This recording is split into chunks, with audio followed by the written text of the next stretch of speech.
Welcome back to the Deep Dive. We're here to take your source material and really just plunge right beneath the Just surface. to chip away all the noise. Exactly, to find those essential, maybe even life-changing lessons. And today, our focus is incredibly sharp. It's all about the power of mindset and this really crucial principle of exchange. It's a huge philosophical premise, right? The sources we're looking at, they just start by throwing down this major claim A huge one. that a person's greatness, their true potential, it's not determined by their circumstances at all. It's just their thoughts. And they point to people like, Elon Musk, Steve Jobs, Jeff Bezos, All the big ones. as basically real-time evidence of that very principle. Yeah. It connects right back to that bedrock of success literature, Napoleon Hill. Oh, sure. What you think about, you become. That's the one. And you look at those titans of industry, they absolutely thought big, and, well, reality kind of followed suit. But that's the central puzzle, isn't it? That's what the source material is really forcing us to solve. Right. If this is so true, if it's this timeless principle that thought creates reality, then why are so many incredibly smart, capable people just struggling? Why do they feel trapped? Yeah, the thought process seems to be broken for, most people. And that's the disconnect we're looking at. The struggle often isn't about a lack of intelligence or even desire. Yeah. It's a deep misunderstanding about the nature of success. Especially self-worth. Yes, exactly. Yeah. It's not about wishing for things. It's about what you believe you have to offer. And that is where we step in. Our mission today is to unpack that precise shift in thinking. And we're going to do it using this, frankly, astonishing story from the sources. A complete transformation. The story of a beggar at a busy railway station. And we need to pinpoint that exact aha moment, that tipping point where his entire life just hinged on one single piece of feedback. Okay, let's dive right into that scene. Mm. So you have to picture it. The classic chaotic rhythm of a big railway station. Team hissing, announcements echoing. People rushing everywhere. And our guy, the beggar, is at his usual spot. Then he sees him.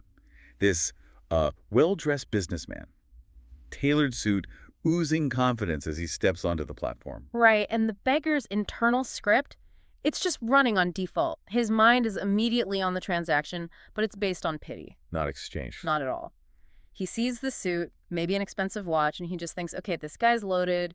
If I ask him, he'll feel, obligated to give me something generous. So he goes up, hand out, ready for the routine. But the businessman just refuses to play the part. He completely breaks the script. Doesn't drop a coin, doesn't even ignore him. No, he stops. He looks the beggar right in the eye. Yeah. And he introduces this idea of worth. This is the first bomb he drops. He says, "Do you always just take from others? Have you ever given anything to anyone?" Wow. That question is just lethal because it completely bypasses the pity mechanism. Totally. It forces the beggar to actually confront his own identity, and he's just startled. I mean, no one in his entire career has ever asked him for something in return. So what does he say? His response is just pure limiting self-definition. He says, "Sir, I'm just a beggar. I survive by asking for alms. I have nothing, absolutely nothing to give to anyone." Okay, wait, let's pause right there for a second. Sure. Because some people listening might hear that and think that businessman was being cruel, demanding something from a guy who just said he has nothing. How does the source kind of square that? Oh, and that's the whole point. Because the businessman isn't prioritizing money. He's prioritizing dignity. He's trying to teach a foundational principle, not just perform an act of charity. Right. He just lays out his philosophy. He says, I'm a businessman. I believe in exchange. If you can offer me something of value, I'll give you something in return. But if you have nothing to give, I can't give you anything either. He sees himself as a conduit for transactions. And the beggar hasn't brought anything to the table to transact with. Exactly. And that must have just hit him like a ton of bricks. Because up until that very moment, the beggar operated as if his lack was his currency. That's a great way to put it. Yeah, the sources really emphasize this. The truth just stunned him. It was the first time anyone had challenged that core belief. He walks away thinking, maybe, just maybe this is why people never gave him much. Because he was just offering them their own guilt back. Precisely. It's an economic exchange of guilt for alms, which, is fundamentally unsatisfying for everybody involved. And the impact was just immediate. The source says he spent 2 full days just awake, consumed by this idea. He didn't even beg. Couldn't. He was too busy wrestling with that phrase echoing in his head. Yeah. If you want to receive, you must first give. Yeah. He had this puzzle to solve now. What could he, a man who believed he was completely destitute, possibly give? And this is such a crucial stage. We really need to look at this. It's the shift from, intellectually getting the principle. To actually doing something about it. Exactly. It's the difference between hearing a good idea and making it operational in your own life. So on the third day, the narrative gives us that classic light bulb moment. He's just staring at the ground, and he notices a patch of these vibrant wildflowers. Just blooming near the tracks. Right. They're bright, untended, and totally free. And the idea just hits him like a revelation. Offer a flower in return for the alms. And that idea instantly transforms something with zero monetary cost into a medium of exchange. It's a complete act of reframing. Yeah. So he plucks a handful, goes back to his spot, and he starts this, low-risk, real-world test of the businessman's philosophy. He's moved from being a passive victim to, well, an active entrepreneur. He really has. I find that so fascinating. It seems almost counterintuitive, right? Yeah. That giving away something that cost him nothing would end up increasing his income. It does. So what does that tell us about the nature of value? Well, the value isn't in the flower itself. It's not rare. It's not expensive. The value is in the exchange. It's in removing the sort of moral weight of charity. When people give him a coin and he hands them a flower, they get something beautiful back. A little token, a small moment of joy.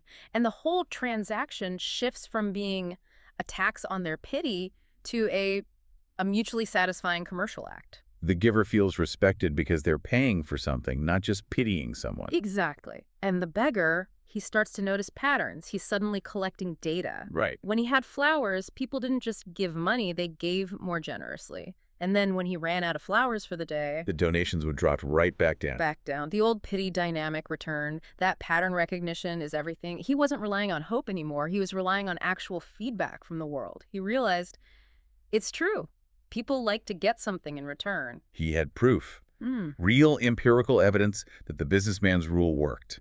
And that evidence just completely transformed how he saw himself. He wasn't passively asking anymore. He was actively trading. Yes.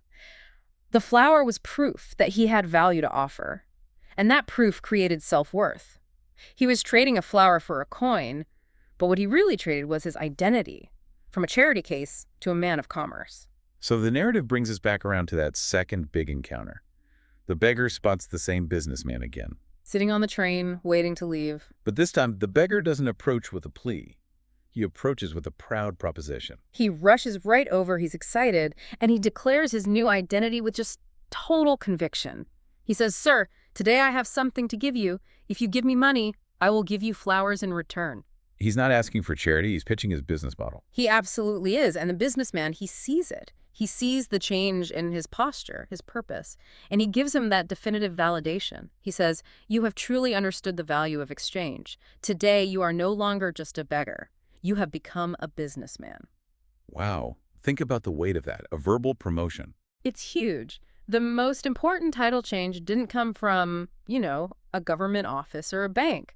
It came from an external validation of an internal shift. The beggar was finally seeing himself the way the world's most successful people see themselves, as value creators. As problem solvers. And that moment, it just solidified everything. He watches the businessman's train pull away, and he's just pondering this new title, businessman. And then comes the big internal click. The one that changes everything. He thinks, I know the secret now. I'm not a beggar. I am a trader. People aren't giving me money out of pity. They are paying for the flowers I give them. This means I have a business. And that realization is the step that separates the dreamers from the doers, isn't it? Right. The money followed the thought. Always. The sources are very clear on this, that internal transformation triggers immediate physical action. He makes a bold decision right then and there. He leaves the station. And never comes back as a beggar again. He shed the old environment and the old identity at the exact same time. So fast forward 6 months, and we get the payoff. 2 well-dressed men meet at that same railway station. They're just exchanging pleasantries, and then the businessman stops. He's staring at the other guy. The recognition hits him. Yeah. He's astonished. He says, "Wait, you're the beggar." It's the ultimate confirmation of that original idea, isn't it? That thought determines greatness. Completely. The man isn't a panhandler anymore. He's a successful flower vendor, and he's traveling to expand his business to other cities. He's thinking about logistics and market expansion, not spare change. Right. And when they shake hands, the narrative makes a point of saying they do it now as equals.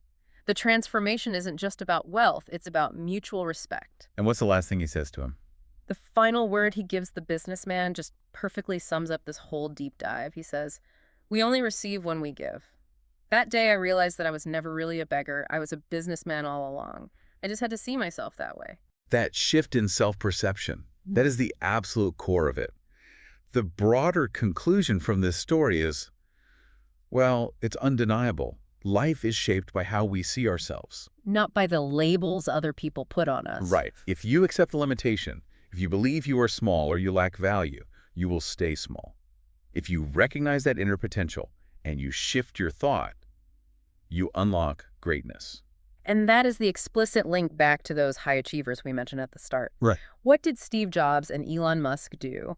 They saw value where nobody else did. That's true. Jobs saw a computer not as a beige box for nerds, but as a beautiful object for everyone. Musk saw a way to pay online with PayPal when everyone else was still writing checks. He saw reusable rockets when everyone else saw disposable garbage. They define themselves as innovators, as traders of ideas, no matter how much resistance they got. Exactly. So the actionable insight here for you listening is right there in the beggar's 2 days of struggle. The transformation didn't start with a bank loan or getting a new suit. It started internally by changing the core thought about who he was and what he had to offer. He wasn't limited by his lack of money.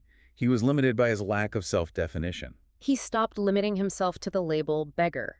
He had to realize that even in his state of having nothing, he still had something valuable. Those wildflowers. Those wildflowers that could be his medium of exchange. He started to see himself as strong and capable and successful before the outside world fully confirmed it. He stopped focusing on his lack and started focusing on his contribution. His thoughts changed. His identity changed. And his future followed suit. So yeah, we've really explored this, the crucial role of exchange over pity, the radical impact of self-definition. It's a beggar giving way to trader. The physical action, the business success, the new life, it all just followed that one mental leap. Which leads us to our final provocative thought.